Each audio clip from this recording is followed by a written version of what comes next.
Bueno, buenas noches a todos. Bienvenidos a mi primera charla académica como residente de neurocirugía de la Universidad de Cartagena. En la noche de hoy quiero compartir con ustedes el club de revista respecto a esta publicación que encontré en el Journal de Neurosurgery. Se titula Predicción de crisis de hipertensión endocranial después de un evento traumático severo a nivel cerebral usando algoritmos de aprendizaje automático. Escogí este artículo porque desde la década de 2010 hacia la actualidad, las, eh, las situaciones o las aplicaciones de aprendizaje automático, de inteligencia artificial han tenido un gran auge y se han sobre todo democratizado, llegando a estar presentes en muchos ámbitos en los que anteriormente nunca habíamos podido interpretar esta posibilidad. Entonces, vamos a empezar con los objetivos. El primero de ellos será identificar cuál es la pregunta de investigación que se hicieron los investigadores en este caso, describir los métodos que utilizaron para llevar a cabo su proyecto, mostrar los resultados que se obtuvieron en este estudio y presentar las conclusiones, citando también las fortalezas y las limitaciones que se tuvieron al momento de desarrollar este estudio. De manera de introducción, podemos decir que pues ya hemos hablado hasta la sociedad en este módulo del mes de febrero, marzo, sobre el tipo de lesión que se produce cuando hay un trauma craneoencefálico. Entonces tenemos por un lado la lesión primaria, que corresponde a todas las lesiones que se relacionan directamente con el evento traumático, sea laceraciones en cráneo, fracturas, contusiones, hemorragias, etcétera. En segundo lugar, pues tenemos las lesiones secundarias que se van a deber a mecanismos moleculares y celulares que van a participar de la respuesta inflamatoria que conlleva el trauma como tal. También mencionábamos anteriormente que existen otro tipo de lesiones, lesión terciaria, perdón, e incluso lesión cuaternaria, y estas pues realmente exceden los objetivos de esta charla. Sin embargo, lo que nos llama a colación hoy es el aumento de la presión intracraneal. Este va a ser uno de los mecanismos por el cual se van a producir las lesiones secundarias y va a ser uno de los objetivos terapéuticos que se tienen comúnmente a la hora de orientar el manejo del paciente que tiene un trauma craneoencefálico, sobre todo en pacientes con trauma craneoencefálico severo. La intención siempre va a ser tratar de prevenir los episodios de hipertensión endocraniana buscando que esto reduzca la probabilidad de que se desencadenen lesiones secundarias. Entonces, para esto nos remitimos directamente a las guías de la cuarta edición de la Brain Trauma Foundation, en las que nos proponen unas recomendaciones para realizar la monitorización a los pacientes con trauma craneoencefálico severo para realizar su seguimiento. En estas se menciona sobre la monitoreo de la presión intracraneal que se recomienda con un nivel de evidencia 2B realizar monitorización de presión intracraneal para disminuir la estancia hospitalaria y la mortalidad a 2 semanas post-trauma. En las guías de la tercera edición se mencionaban también algunos criterios para seleccionar pacientes que eran candidatos al monitoreo de la presión intracraneana. Sin embargo, estos criterios actualmente no están tan soportados por la evidencia. De cualquier manera, en la guía de la cuarta edición se incluyen también para dar continuidad a las prácticas clínicas que se han estado desarrollando, pero se estipula que podrían cambiar o incluirse más criterios de acuerdo a la evidencia que vaya surgiendo próximamente. Entonces, como estos criterios tenemos los pacientes que tienen un trauma craneoencefálico severo, que sean recuperables, es decir, aquellos que tienen un Glasgow de 3 a 8 después de resucitación, o aquellos que tienen una tomografía de cráneo que no se encuentra dentro de parámetros normales, es decir, que presenta hematomas, contusiones, edema cerebral, signos de herniación o compresión de las cisternas basales. Asimismo, pacientes que no cumplan estos criterios, pero que también tengan un trauma craneoencefálico severo y que tengan más de 40 años, que tengan eh, posturas anormales o una respuesta motora anormal, unilateral o bilateral, y pacientes que tengan presión arterial sistólica por debajo de 90 milímetros de mercurio también serían candidatos a inicio de monitoreo de presión intracraneal. De la misma manera, se establecen unos puntos de corte que nos ayudan a orientar el manejo y a definir cuándo iniciar una terapia a pacientes a los que se le está haciendo este monitoreo. Entonces, de acuerdo a la evidencia, se encontró que por encima de 22 milímetros de mercurio se recomienda realizar tratamiento con las medidas que ya hemos conversado en charlas anteriores, debido a que se relaciona esto con un aumento en la mortalidad y con aumento en la proporción de resultados desfavorables en los pacientes con trauma craneoencefálico severo. Estas recomendaciones no son hechas, digamos que de manera arbitraria, sino que se basan en la evidencia que nos indica que una presión intracraneal de 22 milímetros de mercurio por un lapso de más de 5 minutos ya se relaciona con resultados desfavorables, y si se extiende esto, se asocia también a aumento de la mortalidad. De la misma manera, no es el único rango que se propone en la literatura actualmente. Hay estudios que proponen también, incluso en la misma literatura donde se menciona estos criterios, se menciona que una presión intracraneal por encima de 16 milímetros de mercurio que dure más el episodio de 60 minutos también se relaciona con la misma severidad en los resultados que la elevación por encima de 22 en 5 minutos. De esta manera, tenemos que se desconoce realmente si la terapia que nosotros estamos realizando realmente eh, pueda evitar un daño cerebral, debido a que el tratamiento se está enfocando de una manera reactiva. Es decir, estamos esperando a que nuestros pacientes tengan un episodio de hipertensión endocraneal y es entonces cuando se les va a realizar el manejo.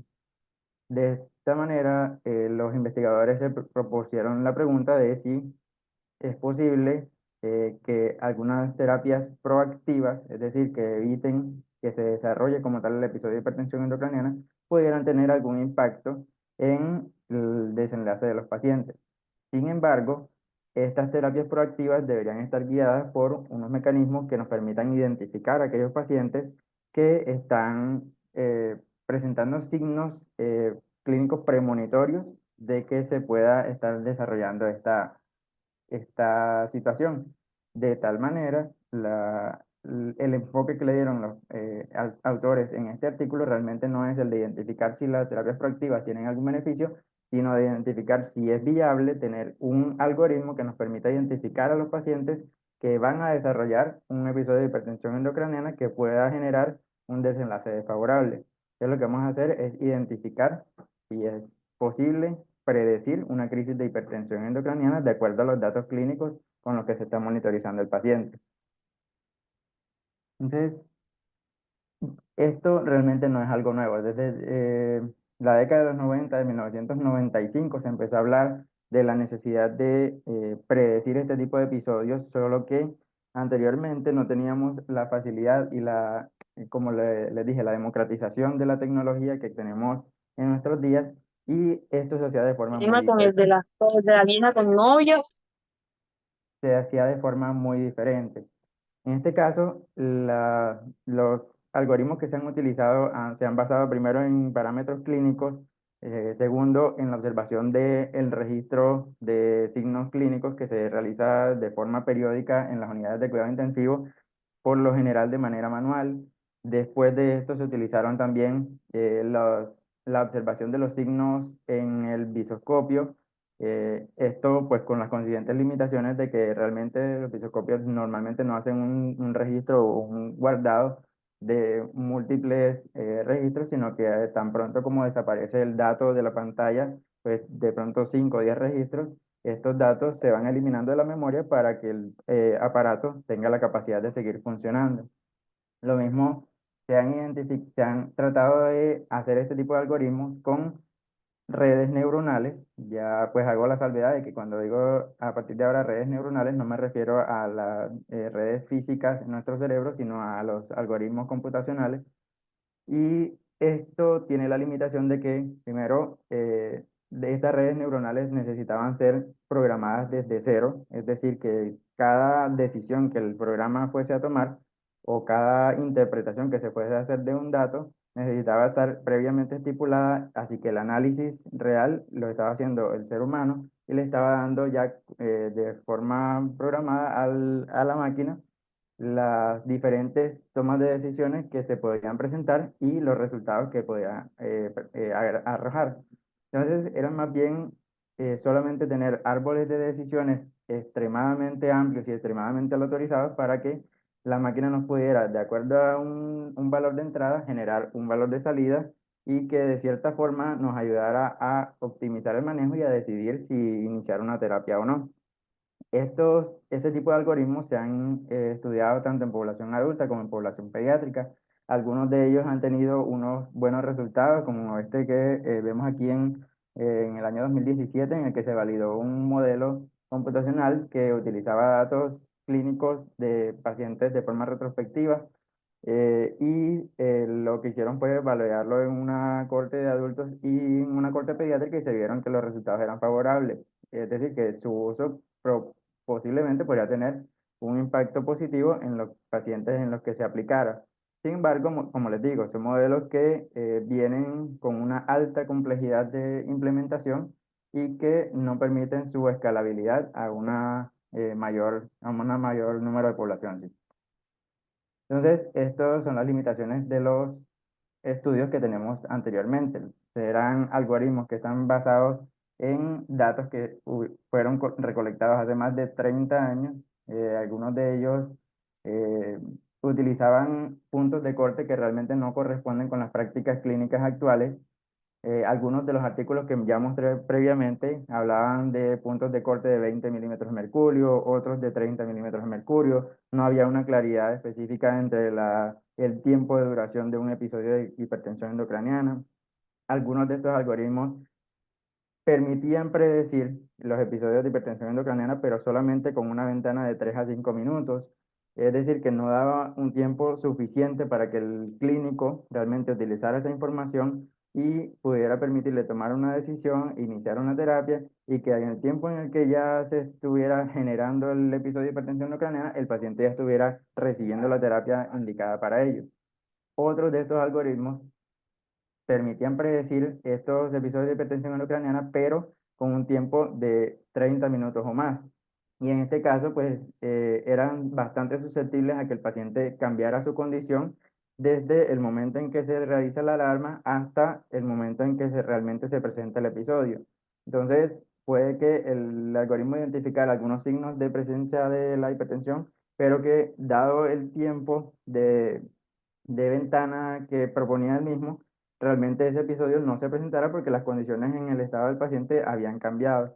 Es decir, no nos sirve para uno de estos algoritmos un tiempo demasiado corto porque no nos permite tomar una acción para prevenir el episodio, ni tampoco demasiado largo que el paciente pueda cambiar hasta el momento en el que se debería, entre comillas, presentar el episodio.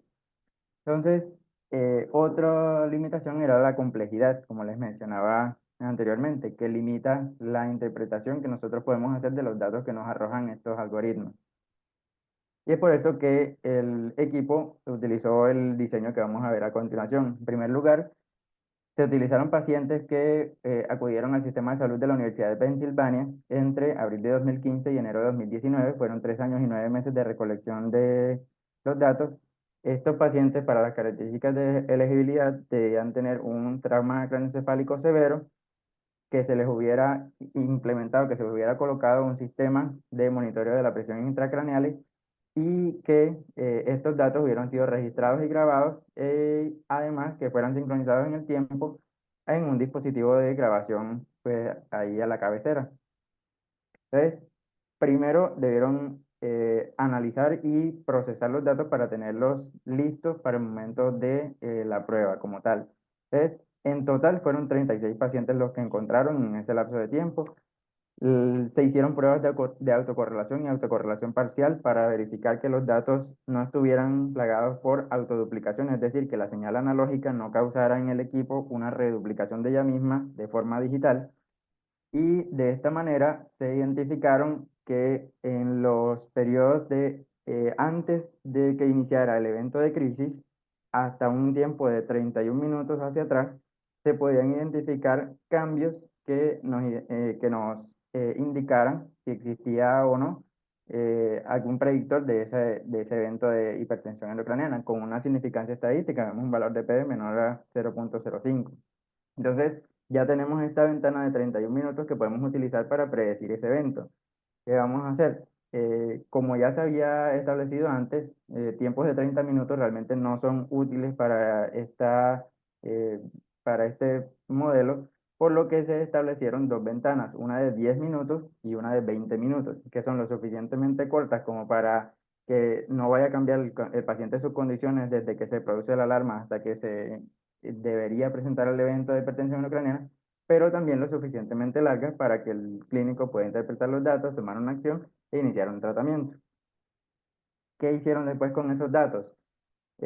Los alistaron, es decir, los datos que estuviesen faltantes se rellenaron o se omitieron. Se rellenaron, pues en ese caso mencionan ellos en el estudio que con datos promedio entre los dos puntos adyacentes, y finalmente se identificaron los eventos que fueron normales, es decir, que no hubiera en un tiempo estimado de 2 horas ningún evento de hipertensión endocraniana, ni siquiera en uno de los datos, y otros eventos que eran de crisis, en los que ya debía cumplir los criterios que se establecieron para la definición, que era que la presión estuviera mayor a 22 milímetros de mercurio en un tiempo de 5 minutos y que esta fuera verdadero, que esta verificación fuera verdadera al menos en el 75% de los puntos de datos en ese rango. Y de esta manera se crearon cuatro grupos de datos. Uno de ellos con un tiempo de ventana de 10 minutos hasta el evento y que se analizaron los datos una hora previos a ese tiempo de ventana. Es decir, nosotros continuamente vamos a estar monitoreando una ventana móvil de una hora de datos y al final de esa hora, pues nos encontramos con un tiempo de 10 minutos hasta que inicia el episodio de crisis. Ese momento, pues antes de 10 minutos de que inicie el episodio, es cuando teóricamente se debería generar la alarma. Seguimos con el segundo grupo de datos que tiene el tiempo de ventana de 10 minutos y una ventana de evaluación de 2 horas. 2 horas de evaluación de las características del trazado antes de generar la alarma. Los otros dos grupos fueron de tiempos de ventana de 20 minutos y de 1 y 2 horas de tiempo de evaluación respectivamente. De esta forma se hicieron los cuatro grupos y se asignaron aleatoriamente el número de pacientes que había. En este caso se excluyó un paciente. No mencionan el criterio de exclusión en el estudio. Realmente se seleccionaron solamente 35 de los 36 pacientes que había para su evaluación y se asignaron aleatoriamente 30 pacientes para el desarrollo, es decir, el entrenamiento y la prueba del modelo, y 5 pacientes para realizar la validación. ¿Por qué esto? Porque se necesita una gran cantidad de datos para hacer el entrenamiento de forma adecuada y la validación con 5 pacientes realmente resulta suficiente debido a que cada paciente aportó en una mediana de 12,6 episodios de crisis y alrededor de 36 episodios de registro normal. Entonces, vemos que había aproximadamente 60 episodios de crisis para ser identificados en el cuadro de validación. De esta forma también, los pacientes que eran asignados para el entrenamiento y la prueba del modelo, se utilizó el 70% de los datos para el entrenamiento. Y es aquí donde se debe usar la mayor cantidad de los datos disponibles. De este grupo se seleccionaron algunas características. Se utilizaron modelos de aprendizaje automático como el TC-Fresh, que realmente la explicación de cómo funcionan este tipo de modelos también excede los objetivos de la charla. Eh, lo que hacen es tomar cada punto de datos e identificar qué características o cómo sería, digamos, cómo serían las características de ese punto de datos para que, haciendo una proyección hacia el futuro, el punto siguiente corresponda con el punto siguiente real del trazado. Entonces, sería más o menos como una sumatoria de ondas sinusoidales que nos permiten identificar esa progresión. El siguiente 30% restante se utilizó para la prueba del modelo, para ajustar las características del modelo, y ya la vamos a ver a continuación, para evitar que se den algunos sesgos propios de este tipo de entrenamiento. A partir de estos datos ya de modelos entrenados y probados, se utilizaron tres modelos que fueron Random Forest, XGBoost y LGBM Model. Entonces, estos modelos se pusieron a prueba, se midieron su área bajo la curva, su exactitud, y de ahí se seleccionó el modelo que mejor desempeño tuviera para realizar la optimización final. De este modelo se optimizaron las características, se realizó un análisis univariado para definir qué características realmente eran significativas para la evaluación de cada punto de datos, y también se le asignó un peso a cada característica. De la misma manera, se le aplicó un ajuste de hiperparámetros, que los hiperparámetros son la forma en la que el modelo procesa los datos, es decir, el número de capas o el número de decisiones que realiza antes de generar una sugerencia o una prueba. Y de esta forma, pues se obtuvo un modelo más optimizado que fuera posible aplicar al grupo de validación. Para ese grupo de validación, pues vamos a ver los resultados más adelante. Entonces, esto era lo que les explicaba. Tenemos el trazado, que es el grupo de datos que se recopiló de la monitorización intracraniana del paciente, y se definieron los eventos de crisis, que son estos rojos que vemos en la gráfica, como todos aquellos que tuvieran una presión intracraniana mayor a 22 milímetros de mercurio por al menos 5 minutos, y que esa validación fuera verdadera al menos el 75% del tiempo. Se estableció el tiempo de ventana, que ya les mencionaba, que era de 10 o 20 minutos, y se establecieron los dos tiempos de evaluación de las características, que eran de 1 hora o de 2 horas. Es decir, nosotros vamos a ir evaluando de manera móvil estos tiempos de evaluación, y en este intervalo el monitor o el modelo nos va a generar una alarma en este punto para que nosotros podamos tomar una acción y evitemos que en este punto se desencadene este evento de crisis de hipertensión intracraneana. También se definieron, de acuerdo a esto, los eventos normales, en los que no había ningún episodio de hipertensión intracraneana dentro del intervalo. Y esto nos permitió tener unos datos etiquetados como datos de crisis y datos normales. Entonces, para la evaluación del modelo, ya les mencionaba todo el proceso que se llevó. De los pacientes, de los datos que fueron analizados y que se utilizaron para el entrenamiento del modelo, se extrajeron 787 características de cada punto de datos. Es decir, cada punto tenía 787 variables que le permitían, de acuerdo a la proyección, caer en el siguiente punto de datos dentro del registro. ¿Listo? Lo que les mencionaba también anteriormente, se realizó su análisis univariado, se realizó la permutación de importancia de las características para definir cuál de estas características era más importante para el análisis del modelo, y también el ajuste de hiperparámetros para definir si los resultados podían ser eh, generalizado. Esto principalmente para reducir algo que se llama sobreajuste. ¿Qué significa? O que el análogo en el mundo real sería que nosotros estemos enseñando a leer a un niño, por ejemplo, y cuando le presentemos el libro de lectura siempre aparezca, por ejemplo, en la letra I, un dibujito de una iglesia y debajo la palabra iglesia. Eventualmente, si nosotros cogemos más libros y en todos aparece más o menos la misma descripción, el niño puede empezar a decir iglesia, pero no necesariamente porque esté reconociendo los grafemas y expresándolo en fonemas, sino porque esté reconociendo que hay un dibujito y que siempre corresponde a la palabra iglesia.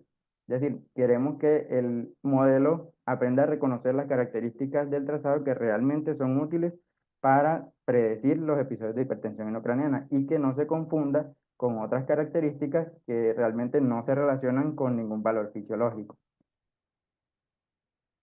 De esta forma, pues, se utilizaron el grupo de validación y se desarrollaron las pruebas de validación al final. Entonces, estos fueron los resultados que se obtuvieron. En primer lugar, un total de eventos de 2.544 para el tiempo de ventana de 20 minutos y la evaluación de características de 1 hora, y de 2.795 de 10 minutos para evaluación de 1 hora. Estos pues estaban divididos obviamente en crisis y eventos normales. Aproximadamente fueron 3 eventos normales por cada evento de crisis registrado. Aproximadamente esa fue la relación en todos los grupos. Y lo que les presento a continuación es la exactitud y el área bajo la curva del modelo de Random Forest, que fue finalmente que fue seleccionado porque tuvo el mejor desempeño para la identificación de los episodios de crisis. Y pues aquí vemos la exactitud, vemos que tiene una buena exactitud. La exactitud se definiría como el porcentaje de veces en que cuando el modelo arroja un valor positivo o negativo, este realmente corresponde al resultado final. Y pues el área bajo la curva que nos habla también de el valor que tiene el modelo para clasificar los resultados. Entonces aquí encontramos las tablas de confusión, las matrices de confusión con valores en porcentaje y se utilizó un área bajo la curva. Esto inicialmente se utilizó, aquí vemos a la izquierda, un punto de corte de 0,5, es decir, que cada vez que el modelo estableciera una probabilidad de 0,5, bueno, eso me faltó comentárselo, la tarea de clasificación se trató de forma binaria, es decir, solamente se le preguntaba a este modelo si después de analizar esa hora o esas 2 horas, el paciente en 10 o 20 minutos va o no va a presentar un episodio de hipertensión craneana, pero digamos que los modelos computacionales no generan una respuesta absoluta, sino que generan un rango de probabilidad. Entonces, se estableció para el análisis inicial que todos los valores que el modelo generara por encima de 0,5 correspondían a una predicción de que el paciente sí iba a presentar un episodio de hipertensión endocraneana. Y con este punto de corte vemos que realmente los valores no son tan buenos. Los, eh, la sensibilidad en este caso está cerca del 43%, la especificidad pues sí de aproximadamente un 80%, si no estoy mal, yo la calculé. Sin embargo, después de eso se utilizó una optimización de estos parámetros para identificar cuál era el punto de corte óptimo en el que el paciente tuviera una mayor probabilidad de beneficio. Se identificó que este punto de corte era de 0,315, es decir, todos los valores que el modelo arrojara que estuvieran por encima de 0,315 iban a corresponder a una predicción positiva de que el paciente iba a presentar un episodio de hipertensión endocraniana, y por debajo de este valor, pues que no lo iba a presentar. Y vemos que esto genera un área bajo la curva, pues que se acerca a un buen modelo de clasificación para la ocasión. De esta forma, pues bueno, ya pasando a la parte del análisis, los 3 primeros resultados que observamos en esta tabla corresponden al grupo de prueba. Y vemos que aquí hay 787, realmente esto pues no lo mencionan en el estudio, pero es digamos que un lapsus que hubo aquí en la tabla, que se identificaron 787 características inicialmente. En este momento del análisis aún no se había realizado el ajuste de parámetros y vemos que la precisión y la exhaustividad del modelo pues eran relativamente buenas, con una exactitud de 0,83. De estas características se redujeron a 231, que era lo que les mencionaba, que no correspondían el resto de características de cada punto de datos a valores fisiológicos reales, y que por eso podían ser variables confusoras para el modelo, que podían generar que éste empezara a predecir crisis de hipertensión endocraniana donde realmente no las hubiera. El siguiente paso fue hacer el ajuste de hiperparámetros. Obviamente vemos la precisión pues, que se mantiene relativamente estable, con una exactitud estable. Y finalmente en el grupo de validación, como les mencionaba, todas estas se ven en el grupo de prueba, vemos que la precisión disminuye un poco, la exactividad también disminuye un poco, y que la exactitud sí aumenta. Entonces, vemos que sí es útil, es lo que nos quiere decir esta tabla, sí es útil la utilización de este tipo de modelos para utilizarlos en la práctica clínica, y que sí nos pueden proveer una, eh, digamos que una predicción confiable de el desarrollo de episodios de hipertensión endocraniana. Esto, pues, es un gráfico de beneficio neto que se viene reportando recientemente, sobre todo aplicado a los modelos también de predicción. Y lo que nos indica es que vemos la curva aquí que está por debajo de la línea de intervención a todos los pacientes. Realmente en este punto de la gráfica no hay un beneficio neto, es decir, que cuando el modelo nos arroja un valor de 0,5, 0,1, realmente no hay tanto beneficio para el paciente, es decir, que no habría tanta necesidad de intervención. Y vemos que la curva tiene un descenso hasta 0,15 y luego aumenta hasta 0,25, incluso 0,3. Y estos son los valores que veíamos que es el umbral óptimo en el que los pacientes tienen un mayor beneficio, que también corresponde al área bajo la curva óptima que veíamos anteriormente. Entonces, lo que nos quiere decir esto es que si nosotros estamos aplicando este modelo y el el programa nos arroja un rango de probabilidad de 0,3 de que el paciente va a presentar un episodio de hipertensión endocraniana, es cuando más se beneficia el paciente de ese resultado, de decir ese resultado por parte del modelo. ¿Por qué no se beneficia tanto en los pacientes que tienen, por ejemplo, un 0,5 de probabilidad o un 0,9? Porque realmente este grupo de pacientes ya son pacientes que nosotros estamos monitorizando incluso clínicamente y que estamos evidenciando clínicamente signos que nos están indicando que el paciente va hacia allá, que va a presentar un episodio de hipertensión intracraniana. Entonces ya no es tan útil que un modelo externo venga y nos diga si el paciente va a presentar un episodio de hipertensión intracraniana porque ya nosotros lo estamos pensando. Mientras que en estos pacientes que tienen un 20-30% de probabilidad de presentarlo, pues nos genera la sospecha y la duda para tener eso en mente. ¿Listo? Entonces, las características de este estudio, ¿cómo se comparan con lo que ya existía en la literatura? Lo que les mencionaba anteriormente, los algoritmos en este caso se basaron en datos que fueron recopilados recientemente, entre 2015 y 2019. El punto de corte se ajustó a la literatura existente, un punto de corte mayor a 22 milímetros de mercurio por un intervalo de tiempo de 5 minutos. Se puede predecir una ventana de prueba de 10 a 20 minutos y se utilizaron algoritmos de aprendizaje automático de inteligencia artificial que lo que nos arroja es un valor de probabilidad. Entonces, la interpretabilidad de este número realmente es bastante alta en la clínica. Y pues se plantea entonces que vamos haciendo una evolución, perdón. Se va pasando de la evaluación de los registros manuales, de observar el visoscopio al lado de la cama del paciente, a tener ya finalmente un análisis de la forma de la onda como tal, y que esto nos acerca un pasito más al cuidado intensivo del futuro de nuestros pacientes con trauma craneoencefálico. ¿Cuáles fueron las limitaciones de este estudio? Y pues sí, realmente estoy de acuerdo con los autores en este punto.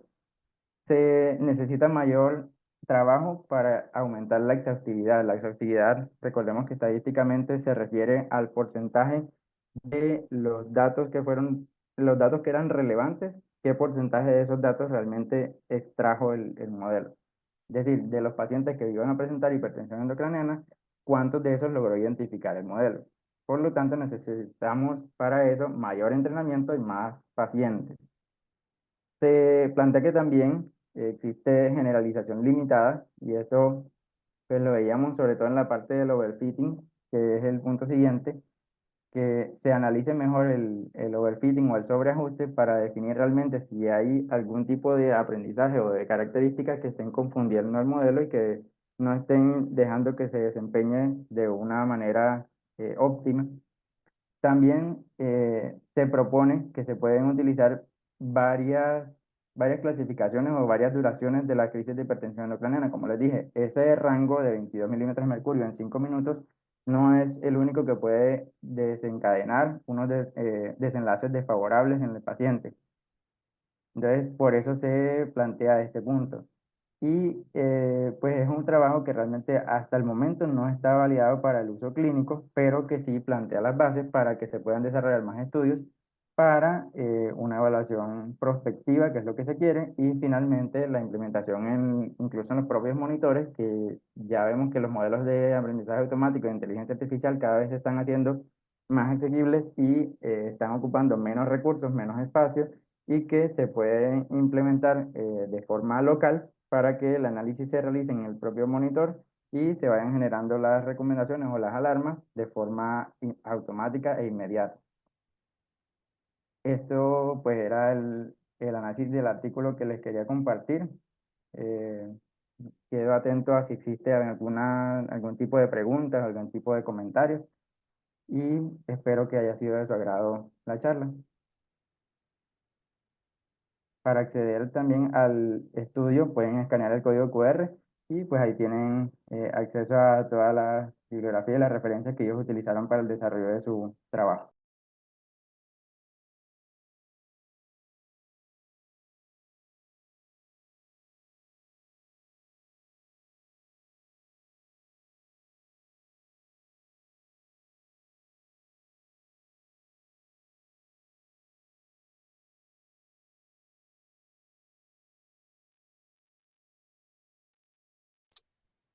Hola Omar, aló, Bueno, doctor, sí le escucho. ¿qué tal? ¿Cómo estás? Mira, bueno, muy interesante, es un trabajo verdaderamente, es interesante porque dentro de lo que se busca trabajar, digamos que es ser, eh, que podamos, digámoslo de esa forma, antecedernos a los probables desenlaces del paciente desde un momento preclínico, ¿cierto?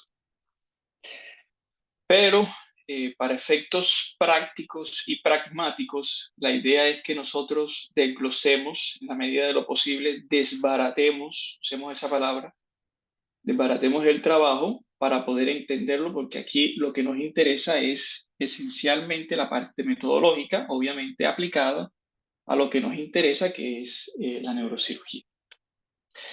Entonces, lo primero que, no sé si de pronto algún otro docente lo vaya a decir después, pero lo primero, ¿cierto?, que nosotros pretendemos es que entendamos primero de dónde viene el trabajo, o sea, quiénes son las personas que lo están proponiendo, si son neurólogos, si son neurocirujanos, si son neurocientíficos, si son neurofisiólogos, qué grupo, en realidad, quiénes conforman los grupos, de dónde viene el grupo, de qué ciudad, de qué país, dónde trabajan, qué hospitales, ¿cierto? Para nosotros poder hacernos una idea, porque eso también va dentro de la generalización de los resultados. No es solamente saber desde el punto de vista cuantitativo, sino nosotros cómo podríamos compararnos en algún momento con esos sitios. Entonces, eso para que lo tengas en cuenta. Pensé que de pronto los compañeros te lo iban a decir. Lo segundo es que siempre necesitamos, así como hacemos el examen, la historia clínica y el examen neurológico, es la inspección, ¿no? Entonces, cuando ya tú inspeccionaste y leíste el título y te atreviste a opinar sobre el abstract y demás, nosotros necesitamos saber qué tipo de estudio es este. ¿Sí? Se ha desglosado el trabajo, pero no sabemos sus características físicas. No sé si me hago entender, me refiero a, desde el punto de vista metodológico, qué tipo de estudio es. Eso también, no sé si de pronto te atrevas a responderlo en este momento. Bueno, sí, de hecho, el estudio yo lo clasificaría como estudio de prueba diagnóstica, aunque fue realizado de forma retrospectiva. O sea que ningún estudio de prueba diagnóstico puede ser retrospectivo o todos tienen que ser prospectivos. Pues pensando el caso puntual, sí diría que es es un ejemplo de un estudio de prueba diagnóstica retrospectivo. Entonces, porque dices a pesar de, Sí. bueno, eso tenemos que desglosarlo.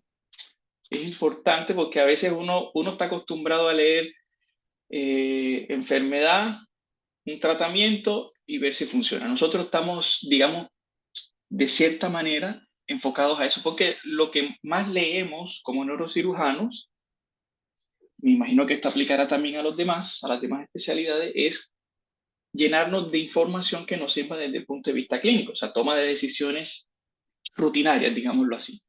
Pero este es diferente.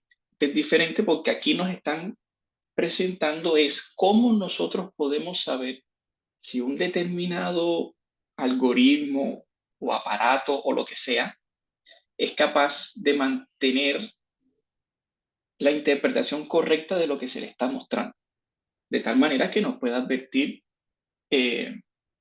antes de tiempo, antes de que el evento se convierta en algo clínico, ¿cierto? Bien, entonces ya que le hemos dado una cierta característica al tipo de estudio, ¿cierto? Aquí esencialmente lo que estamos midiendo es la precisión, como tú lo has dicho, ¿cierto? O sea, qué capacidad tiene el aparato de identificar el fenómeno que nos interesa a nosotros y que lo haga de una forma correcta, ¿vale? Sin embargo, tienes que tener en cuenta una cosa, porque es que has traído un tópico que se relaciona con algo que está muy sonado ahora, y es, fíjate aquí, es el machine learning, todo lo que es la inteligencia artificial y demás. Y uno tiene que entender cómo puede medir, ¿cierto?, en ese tipo de circunstancias, porque en metodología, en bioestadística, hay formas de medir la precisión, ¿sí? Porque eso se ha aplicado a otro tipo de aparatos, dispositivos o pruebas diagnósticas, como tú has dicho. Y hay una forma, digamos, rutinaria de medir la precisión. Pero para este efecto y para este trabajo, y pensé que se iba a desglosar, ¿cierto? Allí se ha mencionado que se ha evaluado el desempeño del algoritmo utilizando una cosa que se llama precisión, ¿cierto? Y hay otra cosa que lo acompaña, que es el score F1, ¿sí? Ese score F1 es importante que se hubiese desglosado para nosotros poder entender por qué nosotros tendríamos que hacer ese score F1 si estamos hablando de un algoritmo, ¿cierto? Con machine learning, como en este caso. Y eso es importantísimo porque no es una precisión cualquiera lo que se está midiendo aquí, se está midiendo la precisión de un dispositivo, de un algoritmo que no es un ser humano, ¿cierto? Sino que es una máquina y que necesitamos saber si en todas las circunstancias eso puede mantenerse dentro de lo correcto, ¿cierto? Entonces, para efectos prácticos y pragmáticos, como dije al principio, las pruebas métricas de precisión rutinarias a las que nosotros pudiéramos recurrir de forma habitual no tienen utilidad en este estudio, porque también tú has visto allí, cuando hablaste del estudio, que hay una cosa que se llama, es que los datasets, ¿sí? No sé qué traducción se le debe hacer, pero los datasets, cada dataset que se te menciona allí, tiene que ser balanceado por clase, ¿sí? Hay una cosa que se llama class balanced en precisión. ¿Qué quiere decir eso? Que cada grupo, cada conglomerado de información debe tener el mismo número de muestras. Eso se llama ser class balance o balanceado por clase, ¿sí? Cada segmento de lo que se está evaluando debe tener la misma cantidad de muestras. Pero eso es inviable porque en la realidad todos los aparatos ya solo lo han evaluado y por eso tuvieron que recurrir al F1, al score F1. Todos esos datasets son imbalanceados por clase. Entonces, no te sirve solamente la precisión, es decir, cuántas predicciones positivas hizo el modelo que hayan sido correctas. Esa es digamos, la definición rápida y habitual de precisión. Para eso además se necesita el otro componente del F1, que es el recall, que también pensé que de pronto se iba a desglosar desde el punto de vista metodológico. Creo que se le dio al final en las conclusiones una interpretación, digamos, no tan acertada. Entonces, el recall lo que le interesa es decirnos cuántas de la información en esos datasets, ¿cierto?, que fueron balanceados por clase, fueron positivas, ¿sí? Y que hayan sido identificadas correctamente por el modelo.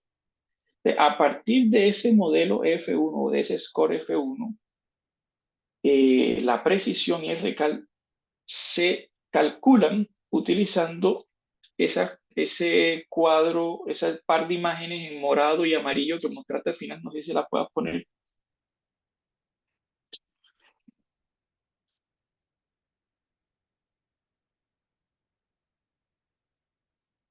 allí. ¿Ves? Que es la típica tabla dicotómica que nosotros siempre hemos estado acostumbrados a estudiar en metodología. Tiene, no tiene, ¿cierto? El desenlace fue positivo o negativo, resultado, pues, lo habitual en cualquier tabla dicotómica, ¿cierto? Entonces, en la predicción, perdón, en la construcción de esa tabla, tú ahí vas a sacar valores verdaderos positivos, ¿cierto? Falsos positivos, verdaderos negativos y falsos negativos. Y con base en esos cálculos, tú sacarías de allí la precisión, ¿cierto? Por ejemplo, ¿cómo se calculó la precisión? Siendo un poquito, digamos, bastante académicos aquí, ¿cómo calcularíamos nosotros la precisión utilizando esos 4 cuadritos que están en el primer cuadrado grande? Entonces, ves los 74, esos que están en amarillo, que serían, para hacernos entender, serían los verdaderos positivos, ¿no? Son aquellos que tenían, la predicción fue positiva y tenían el fenómeno, ¿cierto? Y eso los dividiríamos entre los valores de los verdaderos positivos más los falsos positivos, es decir, lo que está en el segmento horizontal. Exactamente, exactamente. Y el recall, o recall, serían los verdaderos positivos, que serían los amarillos, ¿cierto? Que es la relación entre ese mismo valor más los falsos negativos, o sea, el valor en el sentido vertical. Entonces, eso es importante y a mí, yo no soy docente ni nada de eso, pero a mí me interesa es que comprendamos qué es lo que estamos mostrando, porque esa es la intención del club de revista, que nosotros sepamos qué significa cada número. ¿Ok? Entonces, la próxima vez que se vaya a hacer un club de revista es tremendamente importante, porque para eso estamos citados aquí, tremendamente importante que se nos muestre, que se nos desglose, que se nos desmenuce, como dicen en las casas, lo que nosotros estamos viendo, lo que nos están mostrando, porque eso debe nacer, digamos, de la inquietud de quien está presentando el trabajo. ¿Por qué me están diciendo que un umbral de 0.5, porque es 0.3, etcétera, etcétera? ¿Ven? Y esto abajo, fíjate, ahí tiene un nombre que se llama matriz de confusión. Así es que se muestra, así tú vas a ver a lo largo de tus lecturas en estudios que tengan que ver con precisión, te vas a dar cuenta de que existe esa tablita y siempre va a haber un ROC, una curva debajo de un área debajo de la curva, como tú muy bien lo has interpretado. Bien, ok. Al principio, a mí me parece muy importante que se tenga claro ese valor que desencadena la decisión de correcto o incorrecto, que en este caso es la medida de la presión intracraneal. ¿Cierto? Tú mencionaste que son 22 milímetros de mercurio. Está recomendado en la Brain Trauma Foundation, en la guía de la BTM, ¿cierto?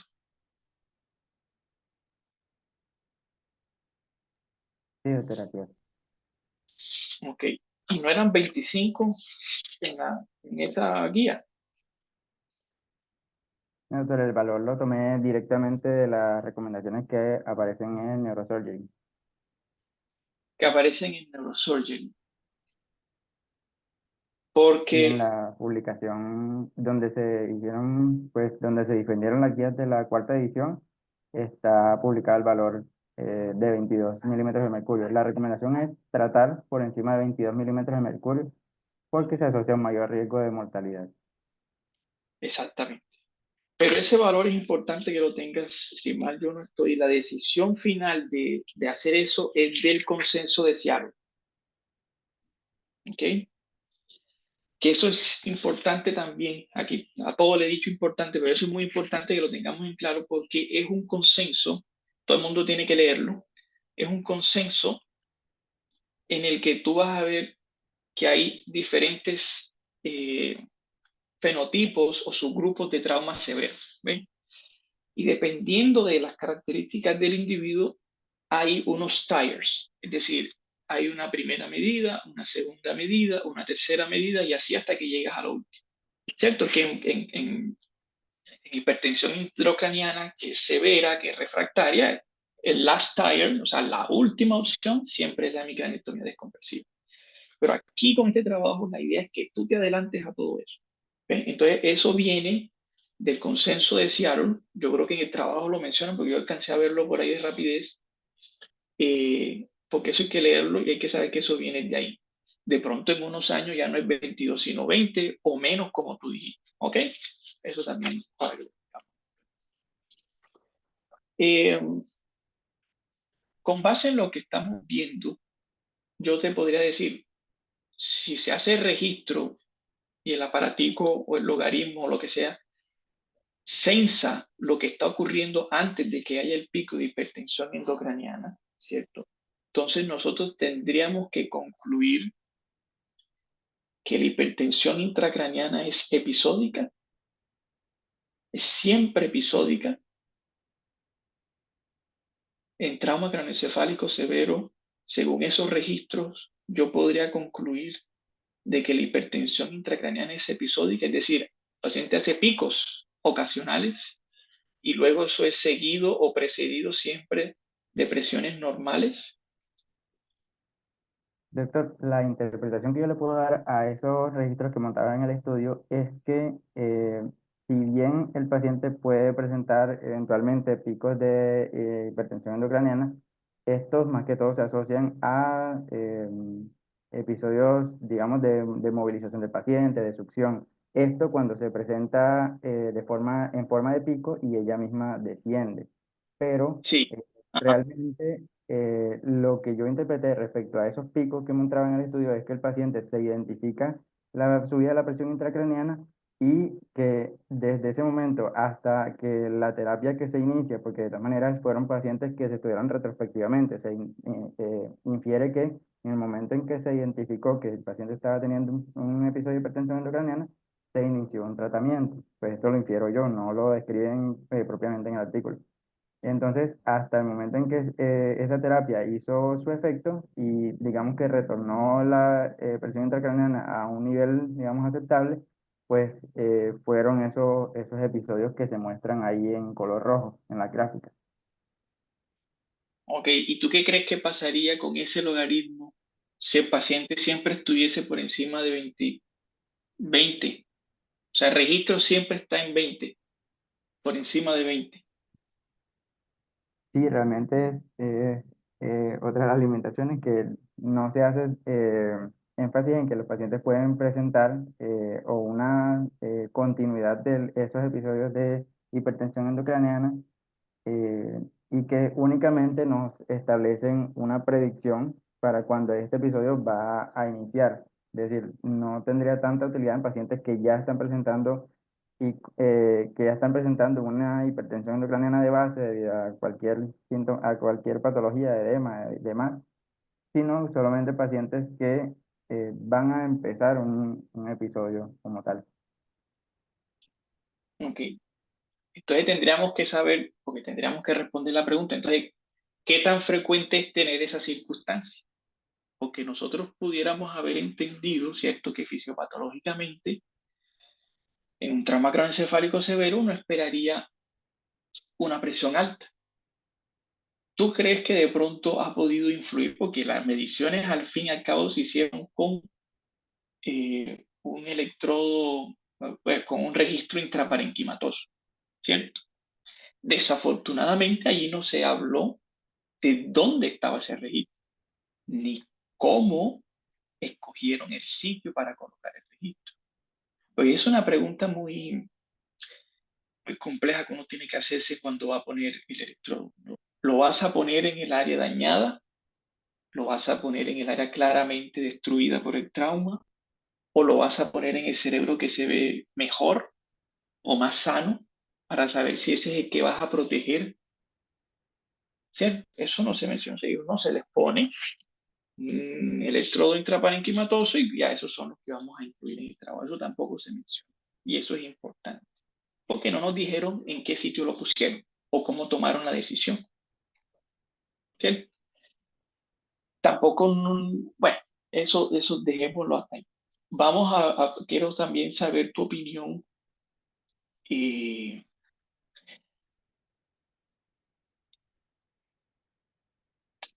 Bueno, ya hagamos el ejercicio, ¿no? Listo, tenemos este primer trabajo, esta primera metodología, esta primera forma de mostrarnos esa información. Supongamos que el estudio se hiciera o tuviese una muestra más grande. ¿Cómo crees tú que sería el siguiente trabajo? ¿Cierto? Ya se probó el algoritmo, todo eso. ¿Cómo tú propondrías el siguiente trabajo para saber si eso que te están diciendo que ese aparatico, que este algoritmo es útil, es preciso, ¿cierto? Porque tiene un F1 bien adecuado, ya sabemos que pudiera tenerlo. ¿Cómo nosotros sabríamos o cómo pudiéramos probar de que eso en realidad es útil? Porque a mí me está enseñando el artículo de que el algoritmo puede funcionar, ¿cierto? Pero eso verdaderamente es útil, no lo sabemos. Sí, hay mucha evidencia, hay poca evidencia, lo que fuere, pero nosotros no lo sabemos porque tendríamos que testearlo contra la decisión final, contra el ejercicio o la ejecución de la decisión final. ¿Cómo crees tú que sería o pudiera ser ese segundo trabajo a partir de este?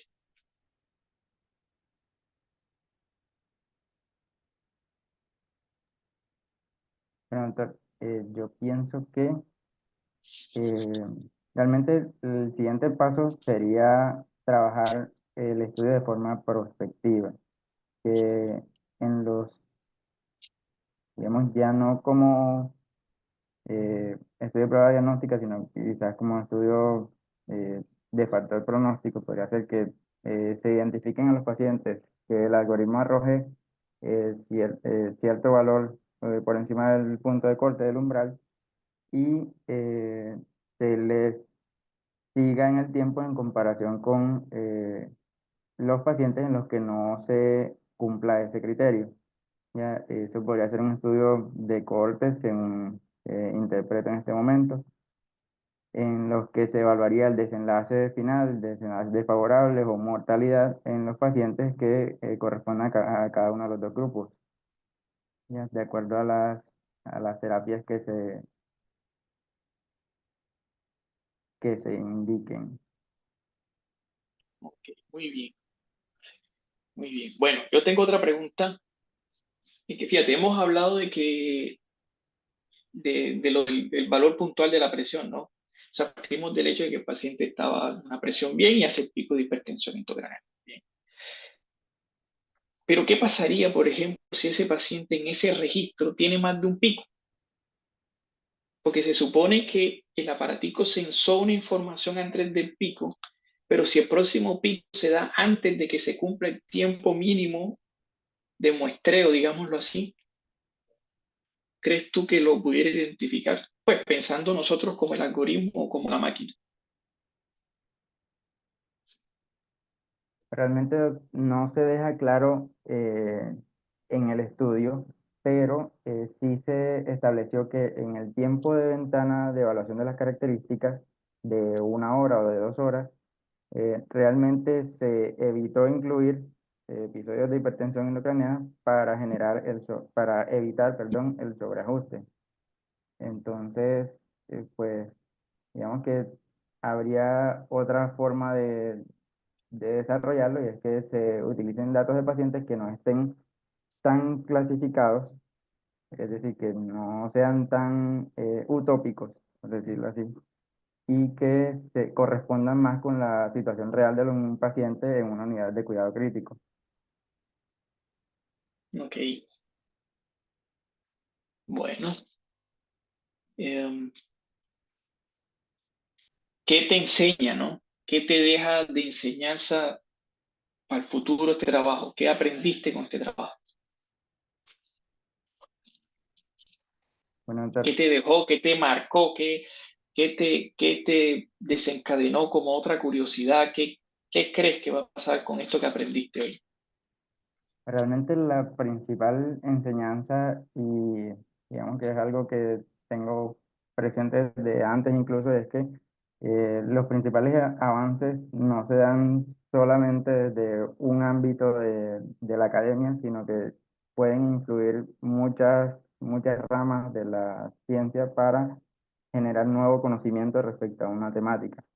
Esto pues refiriéndome a que las ingenierías cada vez están más presentes en muchos de los ámbitos de nuestra vida y que esto pues va a continuar siendo así.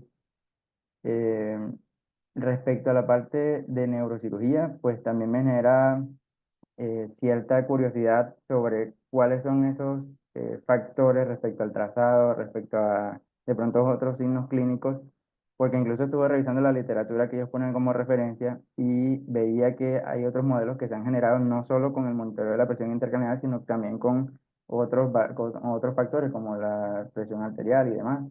Y digamos que son inferencias que uno puede hacer, pero que de todas maneras la forma de computar los datos o de analizar los datos se le da muchísimo mejor a una máquina que a un ser humano. Pero de todas maneras los datos están ahí.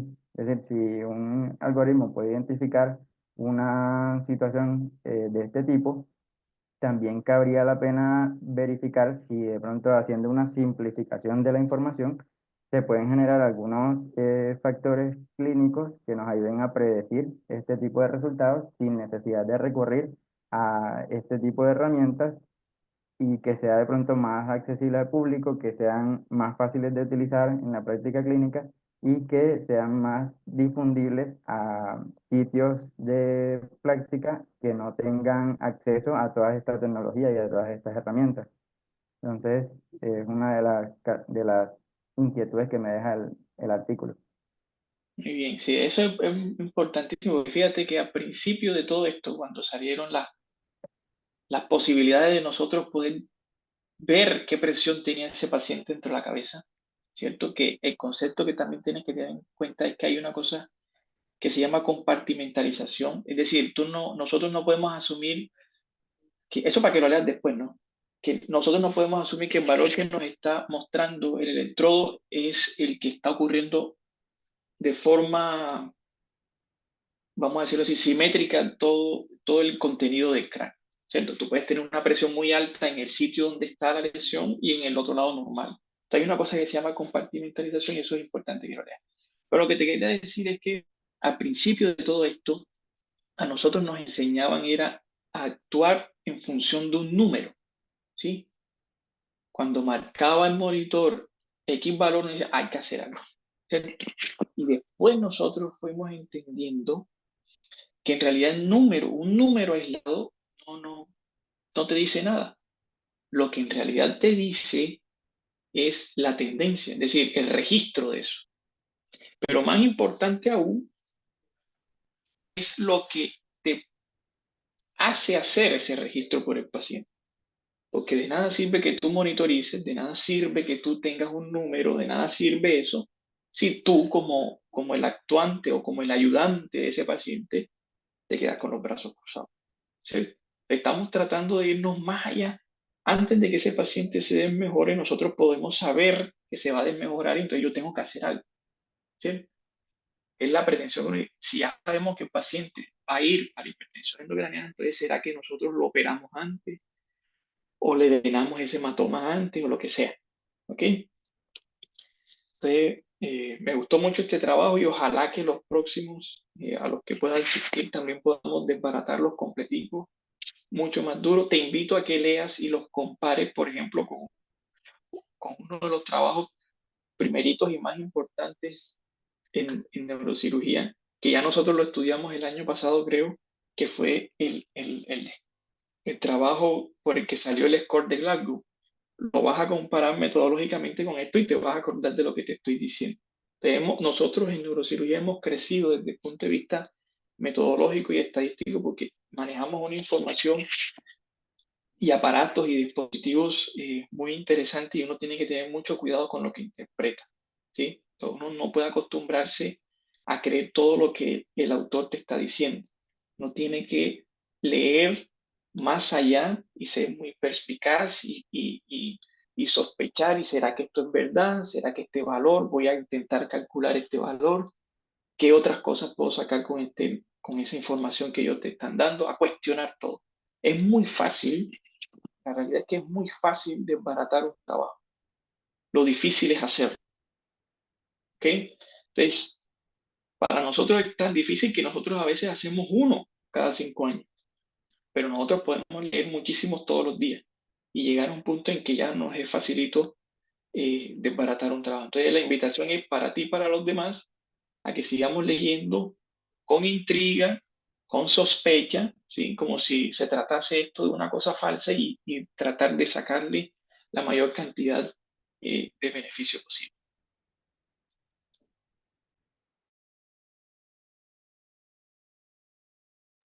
Gracias, doctor.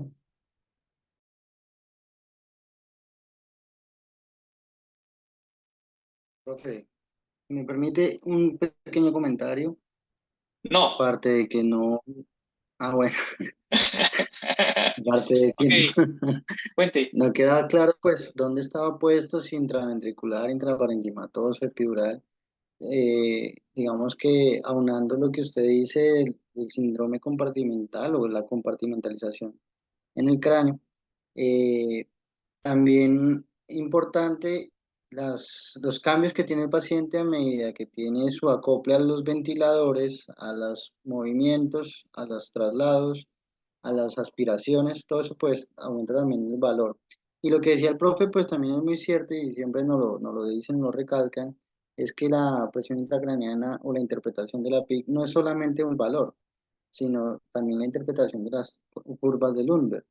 Entonces, digamos que un buen próximo trabajo podría ser no solo ver un valor, sino ojalá el algoritmo pudiera también interpretar qué tipo de onda está teniendo o va a tener el paciente y lo que dice el profe, la tendencia, porque nos han mostrado que usted puede tener un valor de 25, pero una onda normal, o tener un valor de 18, que en teoría es normal, pero una onda, un pico 2 más alto que el primer pico.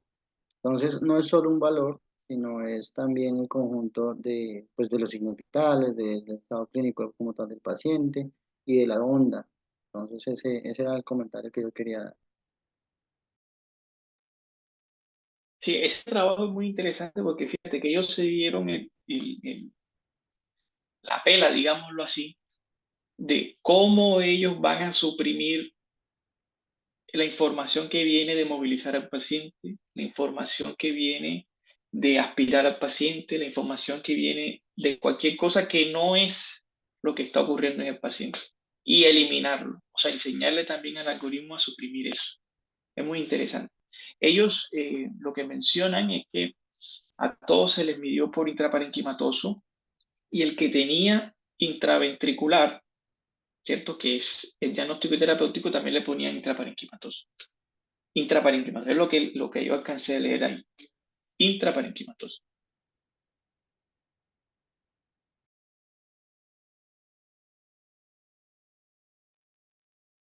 Así es, doctor. Y pues bueno, agregar que independientemente de pues estas herramientas que van surgiendo cada día y que nos acercan más a una medicina tecnológica, pues finalmente sigue primando el juicio clínico y sigue pues primando la revisión clínica de los pacientes. Entonces, esto lo podemos interpretar como nuevas herramientas que van surgiendo, nuevos ayudas diagnósticas y pronósticas, pero la decisión es finalmente del médico en la cabecera del paciente.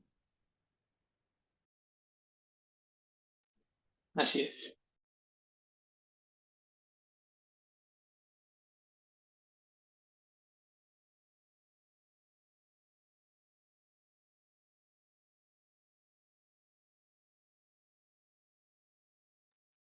No sé si hay algún otro comentario, alguna otra inquietud. Bueno, yo debo dejarlos. Como hicimos la vez anterior, el año pasado, hagamos el listado de lo que vamos a leer. Hay cosas que hay que volver a leer del año pasado que son importantes para, por lo menos para desde primer año. Eh, Quiero que también tengamos en consideración ya para uno más grande que yo creo que no alcanzamos a leerlo el año pasado, los de estenosis en NACET. Ese trabajo también me avisan cuando venga ese. Eso sí es muy interesante ese trabajo. ¿A quién le toca el próximo?